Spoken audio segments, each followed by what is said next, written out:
अस्सलाम वालेकुम। आज मैं आप लोगों के साथ एक बेहद इंपॉर्टेंट टॉपिक पर बात करने जा रही हूँ। टॉपिक जो है वो बेसिकली नीड ऑफ आवर है।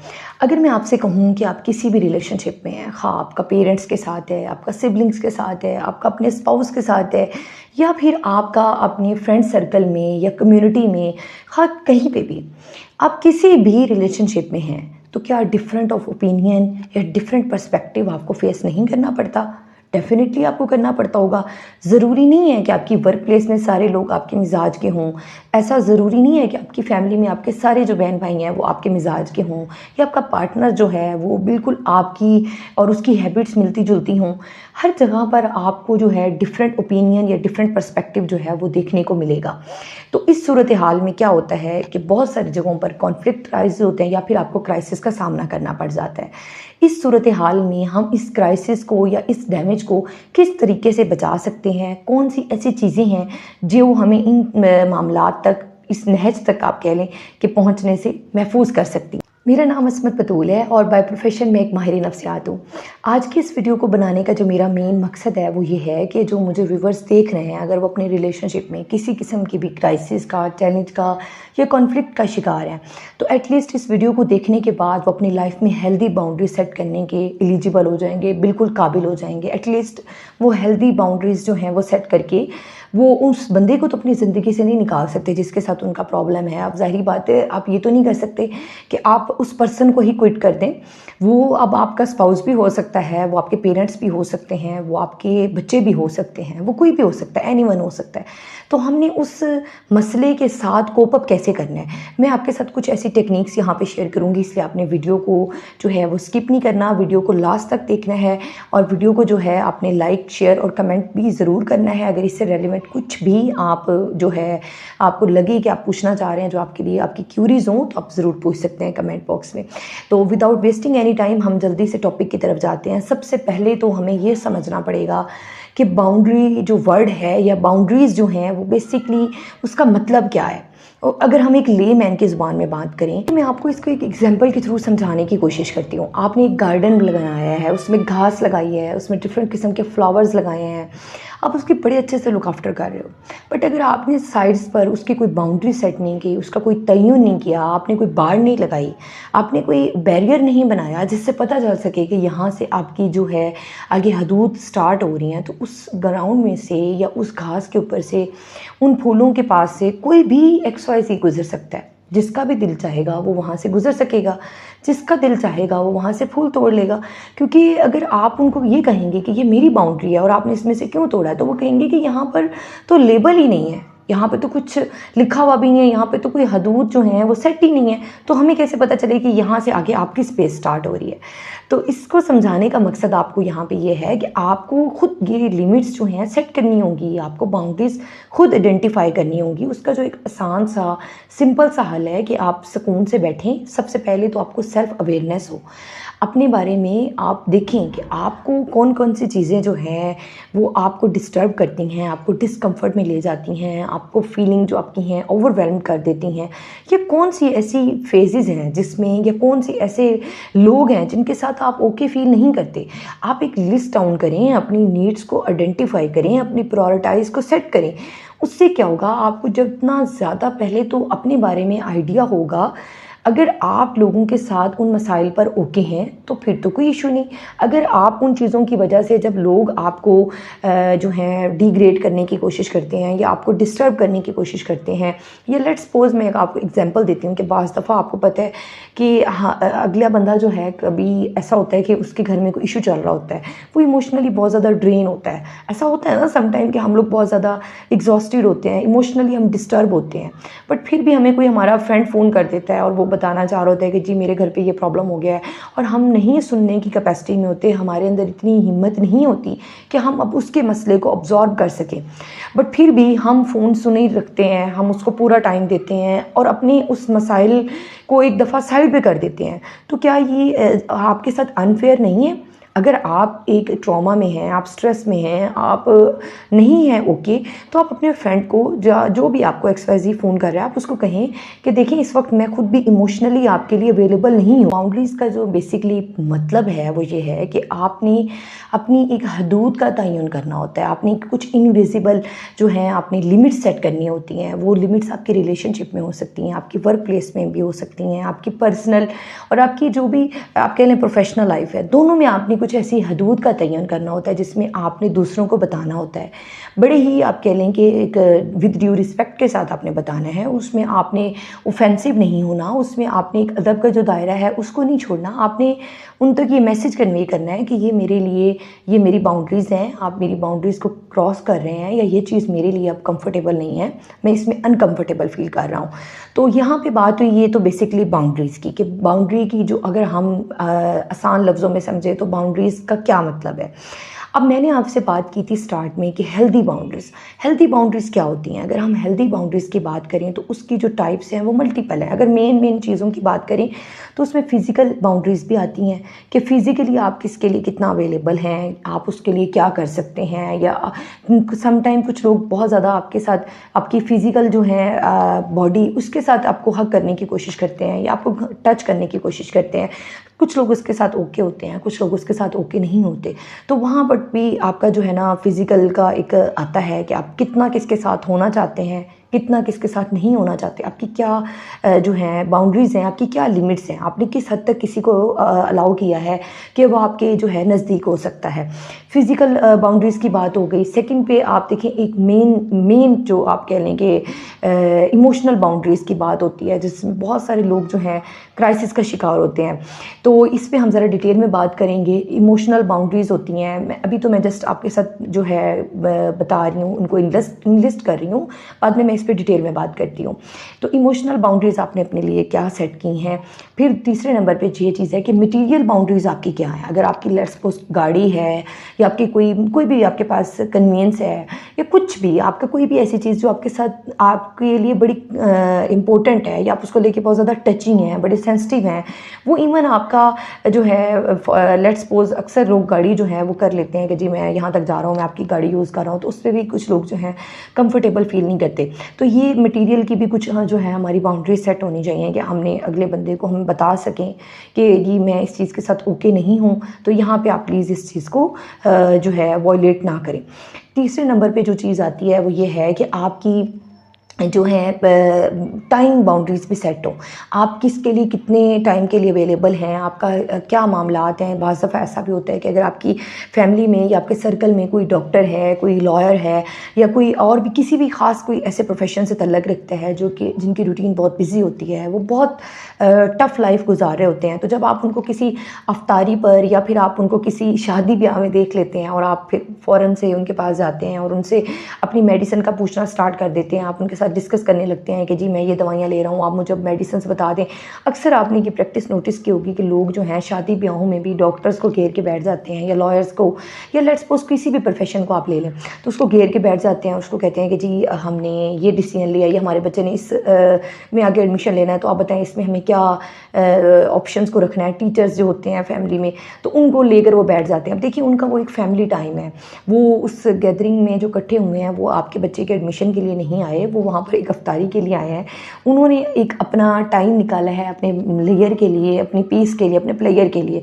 तो आप प्लीज़ उसमें ख्याल करें, अगर वो आपको अलाउ कर रहे हैं, अगर वो जो स्पेशल पर्सन है वो आपको अलाउ कर रहा है, वो कह रहा है कि ठीक है ओके आप आए मेरे से बात करें, हम इस पर जो है कम्युनिकेट करते हैं, इस पर हम कन्वर्सेशन कर सकते हैं, मैं ओके हूँ, मैं मेंटली फिजिकली आपके लिए अवेलेबल हूँ, देन आप करें, वो कोई मसला नहीं है, वो तब आप उनका टाइम लें। बट जब वो अवेलेबल नहीं है और वो चाह रहे हैं कि वो उस फंक्शन को अटेंड करें या अपनी उस फैमिली के साथ जो उनका मीटअप है या जो उन्होंने उस टाइम को निकाला है फैमिली के लिए, तो आप उसमें अगर उनको लेके बैठ जाएंगे तो डेफिनेटली वो सारा जो उनका टाइम है वो स्पॉइल हो जाएगा। तो बेसिकली टाइम बाउंड्री के लिए ये मैंने आपको एग्जांपल दी है। इस तरह की चीज़ों को टाइम बाउंड्रीज में रखा जाता है कि आपकी बाउंड्री सेट हो, आपको आपने साफ जो है आसान अल्फाज में बड़े ही अदब में अगले बंदे तक कन्वे किया हो कि देखें जी यहाँ तक मेरी ये वाली लिमिट्स हैं, अगर मैं कहीं आपको किसी शादी ब्याह या ख़त्म में नज़र आता हूँ तब आप मेरे पास अपनी फ़ाइल लेके ना आएँ, आप प्रॉपर मेरी अपॉइंटमेंट लें या मेरे पास क्लिनिक में आएँ, या ये ज़रूरी नहीं है। देखिए, जब आपके साथ कोई क्लोज़ हो उसके लिए अलग से बाउंड्रीज़ हैं। ये उस पर्सन ने, उस इंडिविजुअल ने आइडेंटिफाई करना है कि वो किन किन चीज़ों के साथ ओके है, किन किन चीज़ों के साथ ओके नहीं। इसके बाद अगली चीज़ आती है कि आपकी जो है मेंटली अवेलेबिलिटी किसी के लिए कितनी है, आपने उसमें क्या क्या अपने मेंटल पीस के लिए क्या बाउंड्रीज सेट की हुई हैं। जैसे मैंने आपको स्टार्ट में बोला था कि इमोशनल बाउंड्रीज जो हैं वो बेहद इंपॉर्टेंट है, क्योंकि हम सम टाइम इमोशनली अगले बंदे को इतना ज़्यादा डिस्टर्ब कर रहे होते हैं, और फिर जब हम उसको ये भी साथ में बताते हैं कि तुमने अपनी इमोशंस को इस तरह से नहीं लेना, ये इस वक्त तुम बहुत ज़्यादा गुस्से में हो या इस वक्त तुम बहुत ज़्यादा जज्बाती हुए हो, तभी तुम ये महसूस कर रहे हो, तभी तुम ये महसूस कर रहे हो, तो तुम थोड़ी देर तक ठीक हो जाओगे, या इस तरह तुम्हें रिएक्ट नहीं करना। तो हम अगले बंदे को ये भी स्पेस नहीं देना चाह रहे होते कि वो अपनी एटलीस्ट इमोशंस को तो खुद से एक्सप्रेस करे, उसको जो भी फील हो रहा है, जो वो महसूस कर रहा है, उसकी भी इजाज़त हम उसको नहीं देते। उसके भी हिस्से का काम जो है, वो वाला भी जो उनके हिस्से का काम है, वो भी हम चाह रहे होते हैं कि हम खुद करें। तो यहाँ तक तो मैंने आपके साथ बात की कि कौन कौन सी बेसिकली बाउंड्रीज होती हैं जो आपने सेट करनी होती हैं। अभी तो ये बात हुई कि बाउंड्रीज होती कौन कौन सी हैं। अब अगली बात यहाँ पे ये हो जाती है कि जब भी मेरे पास क्लाइंट्स आते हैं और मैं उनको हेल्दी बाउंड्रीज का बताती हूँ, तो फिर मुझे वो ये कहते हैं कि मैडम, हम किसी भी रिलेशनशिप में जब कोई बाउंड्री सेट करते हैं तो अदर पर्सन जो होता है वो उसको नहीं एक्सेप्ट करता, या फिर ये मेरे लिए या उसके लिए जो है ठीक नहीं है, हम इस तरह कैसे केयर कर सकते हैं, या हम कैसे इस तरह की चीज़ों को अपनी फैमिली में जो है उसका इम्प्लीमेंटेशन करें। तो मैं उनको बताती हूँ कि फ़र्स्ट थिंग इज़ दैट कि आपको ये क्लियर करना है सबसे पहले कि ये जो बाउंड्रीज आपने सेट की हैं, ये आपने अपने लिए सेट की हैं, ये आपने दूसरों के लिए सेट नहीं की, ये आपने सेट की हैं। ये आपने अब ये नहीं देखना कि अगला बंदा जो है वो आपसे इस चीज़ में खुश हो रहा है या नहीं खुश हो रहा, वो एक अलग चीज़ है। देखिए, अगले बंदे को भी ये चीज़ समझनी चाहिए, जो सेकंड पर्सन अगर जो है जो बाउंड्रीज़ को लेकर नहीं एडजस्ट कर पा रहा, वो इमोशनली इमेच्योर है, उसको भी काम करने की ज़रूरत है, उसको समझने की ज़रूरत है कि अगर कोई पर्सन मुझसे स्पेस मांग रहा है या मुझे बताना चाह रहा है कि मेरी कुछ हेल्दी बाउंड्रीज़ हैं, तो मुझे उसे वॉयलेट करने की ज़रूरत नहीं है, उसे भी अपनी इमोशंस पर जो है इमोशनल रेगुलेशन पर काम करने की ज़रूरत है। तो मैं उन्हें बताती हूँ कि आप ये जो आपके माइंड में है कि दूसरे बंदे इसको लेकर ओके नहीं है, तो ये आपका काम नहीं है, ये उनका काम है। और आप ये देखें कि आपने अपने लिए अपनी नीड्स के अकॉर्डिंगली अपनी प्रायोरिटीज़ जो हैं वो कौन कौन सी सेट की हैं। आपका पार्टनर जो है वो टॉक्सिक है, या वो आपका पार्टनर जो है वो आपको लेकर बहुत ज़्यादा जजमेंटल है, तो अब आप अपना पार्टनर चेंज तो नहीं कर सकते ना। अब आप अपने बहन भाइयों को चेंज तो नहीं कर सकते, या फिर आपका कोई भी रिलेशनशिप है, आप अपने बॉस को चेंज नहीं कर सकते। आप अपनी मर्जी से नहीं कह सकते कि जी मेरी ये टाइप है या ये मेरी कैटेगरी है, मेरी कैटेगरी के ही लोगों को ऑफिस में रखा जाए, तो ये तो पॉसिबल नहीं है। इसमें क्या करने की ज़रूरत है, हम सिचुएशन को चेंज इस तरह से कर सकते हैं अपने माइंडसेट को चेंज करने से। हमारा माइंडसेट कैसे चेंज होगा, हमने कुछ बैरियर्स लगाए हों, हमने कुछ अपनी हदूद का तयन किया हो, हमें पता हो कि यहाँ तक अगर कोई बंदा मुझे डिस्टर्ब करेगा तो मेरे लिए ठीक है, मैं इसके साथ ओके हूँ, अगर वो इस लिमिट को क्रॉस करेगा तो मुझे उसको जो है बड़े ही अदब के दायरे में रहकर बताना है, कन्वे करना है। अच्छा, कन्वे करने में भी हम बहुत बड़ी गलती कर जाते हैं। कन्वे करने के चक्कर में हम क्या करते हैं कि हम डिसरिस्पेक्ट में आ जाते हैं, हम अगले बंदे की जो ड्यू रिस्पेक्ट है वो भी उसको नहीं देते। अगर हम प्यार से आसान अल्फाज में समझाने की अगले बंदे को कोशिश करेंगे कि देखें, मैं आपका जो ये रवैया है या ये जो आपका बिहेवियर है मेरे साथ, मैं उसके साथ ओके नहीं हूँ या मैं इसके साथ कंफर्टेबल नहीं हूँ, तो एक दफ़ा, दो दफ़ा, तीन दफ़ा अगर आप मल्टीपल टाइम इस चीज़ पर वर्क कर रहे हैं तो आहिस्ता आहिस्ता उस बंदे को भी समझ में आएगी बात कि वो मुझसे ये बार बार रिक्वेस्ट कर रही हैं और वो चीज़ ये बदलना चाह रही हैं, तो मुझे उनके साथ इसके ऊपर काम करना है। अगर आप जब ऑफेंसिव हो जाते हैं, आप बहुत ज़्यादा गुस्से में आप चीखते हैं और आप अगले बंदे के ऊपर शाउट करते हैं, तो उससे क्या होता है कि वो आपकी अग्रेशन की वजह से या आपके गुस्से की वजह से तो थोड़ी देर के लिए उस रवैये को दबा देता है। शादी के बाद अक्सर लोग ये समझते हैं कि जब किसी के साथ उनका निकाह हो गया तो इट्स मीन कि उन्होंने हर एरिया ऑफ लाइफ में उनके साथ 24/7 रहना है। जब वो उनकी चैटिंग या उनके मैसेजेस को ओपन करके देखना या ये पूछना कि आप अब इस वक्त कहाँ पे हैं, या वो अपने किसी कोलीग्स के साथ कोई पार्टी या हैंग आउट पे गए हैं, तो फिर उनके ऊपर ये प्रेशर होना कि एट द स्पॉट मुझे जो सारी पिक्चर्स हैं वो भेजी जाएँ, मुझे लोकेशन भेजी जाए, मुझे बताया जाए कि आप लोग क्या कर रहे हैं, फिर थोड़ी देर बाद फिर पूछा जाए कि अब आप निकले हैं कि नहीं निकले। तो देखिए, आपको रिलेशनशिप में एटलीस्ट इतनी स्पेस दूसरे पार्टनर को ज़रूर देनी चाहिए। आप उसको स्पेस दें। ये कोई नहीं है कहीं पे भी इस्लाम में कि आप उसके ऊपर इतना ज़्यादा जो है प्रेशराइज उसको कर दें और उसको उसके पास जो उसकी पर्सनल स्पेस है वो भी ना रहने दें। बाउंड्रीज़ में ये भी एक पर्सनल बाउंड्रीज़ में सबसे पहले नंबर पर ये चीज़ भी आती है कि आप ये जो एक दूसरे की मैसेजेस को निकाल के देखना और समझना कि ये तो मेरा राइट है, मैं उसकी वाइफ हूँ तो मेरा राइट है, या वो ये कहे कि मैं इसका हस्बैंड हूँ तो मेरा राइट है, ये गलत बात है। हमें इस चीज़ को प्रमोट नहीं करना चाहिए। हमें अगले बंदे को एक जो है उसकी पर्सनल स्पेस वो देनी चाहिए। यहाँ तक तो बात हुई कि बाउंड्रीज़ को सेट करना जो है वो बेहद ज़रूरी है।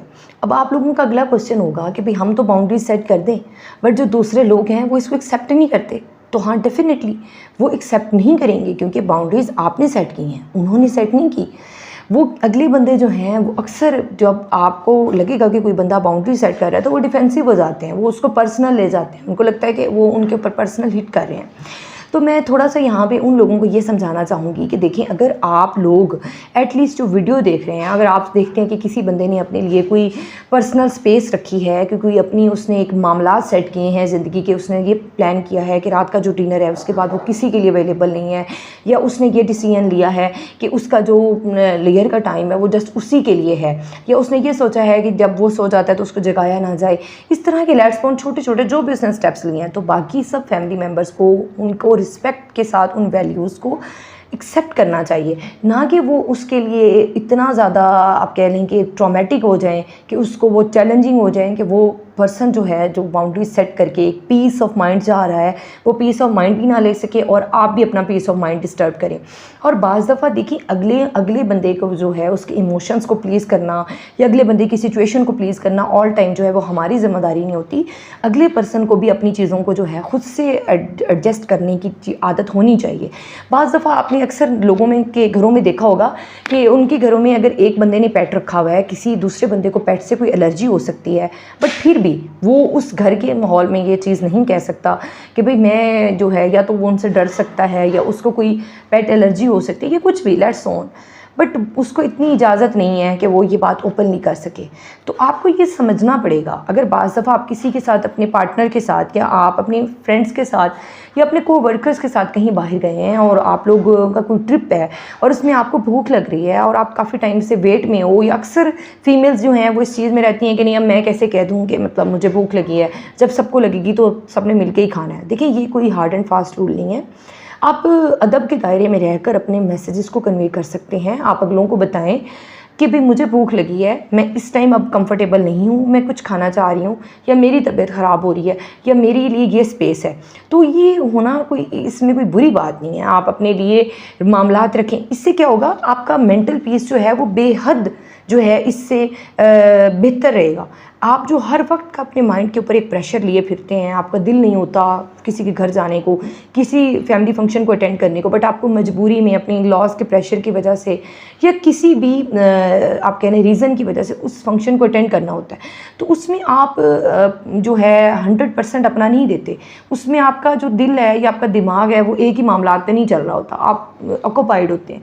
तो काम को या तो आप खुश दिली से करें या तो फिर करें ही ना।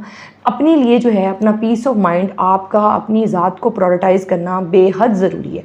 अब देखिए, ज़िंदगी से लोगों को नहीं क्विट किया जा सकता, बट अपने माइंडसेट को चेंज करने से, उन लोगों से कम एक्सपेक्टेशंस रखकर पर्सनल बाउंड्रीज सेट करने से एक तो आपकी एनर्जी बहुत ज़्यादा सेव हो जाती है। वो आपकी एनर्जी आपके किसी और काम में जो है यूज़ हो सकती है, आप अपने फ़ायदे के लिए उसको इस्तेमाल कर सकते हैं। और दूसरे नंबर पर एक इम्पॉर्टेंट चीज़ कि आपका टाइम बहुत ज़्यादा सेव हो जाता है। आपकी एनर्जी और टाइम दोनों चीज़ों के साथ साथ आपके रिलेशनशिप में जो आप कह लें कि बदमज़गी है, बदतमीज़ी है, या डिसरिस्पेक्ट का जो एक अंसर लोगों में आजकल बढ़ता जा रहा है, और लोग बड़ा ही आप कह लें कि आसानी से अगले बंदे की इंसल्ट करके उसको बता देते हैं करते हैं कि जी बस मतलब दैट्स ऑल, मैं ही ठीक हूँ और मेरा जो ओपिनियन है या मेरा जो बिलीफ है वो अगले बंदे के ऊपर एम्पावर करने की कोशिश करते हैं। तो इससे क्या होगा, हेल्दी बाउंड्रीज से एटलीस्ट आप खुद से तो ट्राई करें, आप खुद से कोशिश करें। आप अगर किसी बंदे की कोई स्पेस है, वो आपके साथ कोई बात नहीं शेयर करना चाह रहा, तो आप उसको स्पेस दें। आपका पार्टनर भी है तो आप उसको थोड़ी स्पेस दें, उसके ऊपर प्रेशराइज़ ना हो जाएं कि जी मैं तुम्हारी वाइफ हूँ या तुम मेरे हस्बैंड हो, तो वो हस्बैंड कहें कि मैं तुम्हारा हस्बैंड हूँ तो बस मुझे तो पता होना चाहिए। देखिए, हर चीज़ को इतना ज़्यादा पर्सनल लेने की ज़रूरत नहीं होती, कुछ चीज़ों को थोड़ा सा लेट गो करने की कोशिश करनी चाहिए। उससे क्या होता है, हमारा मेंटल पीस जो है वो डिस्टर्ब नहीं होता, मेंटली हम बहुत ज़्यादा हेल्दी रहते हैं। तो अगर आप अपने लिए हेल्दी बाउंड्री सेट करते हैं तो उसमें आपको दूसरों का भी बेहद ख्याल करने की ज़रूरत है। आप उसमें उनका जो एक रिस्पेक्ट का आंसर है वो डैमेज ना करें। अपनी बात उन तक आसान अल्फाज में मोहब्बत से, प्यार से कन्वे करने की कोशिश करें। स्टार्ट में आपको बहुत ज़्यादा जो है चैलेंजिंग लगेगा और डेफ़िनेटली जब भी आप बाउंड्री सेट करते हैं तो अगले बंदे एक्सेप्ट नहीं करते, और अगलों को भी ये कोशिश करने की ज़रूरत है कि उनको भी अपनी इमोशंस पर काम करने की ज़रूरत है। आई होप ये वीडियो आपके लिए हेल्पफुल रही होगी। अगर आप मेरे चैनल पर नए हैं तो मेरे चैनल को सब्सक्राइब करना, वीडियो को लाइक और शेयर करना और बेल आइकन को प्रेस करना बिल्कुल ना भूलिएगा। अपनी हेल्दी बाउंड्रीज़ के साथ अपना बहुत सारा ख्याल रखिएगा। टेक केयर, अल्लाह हाफिज़।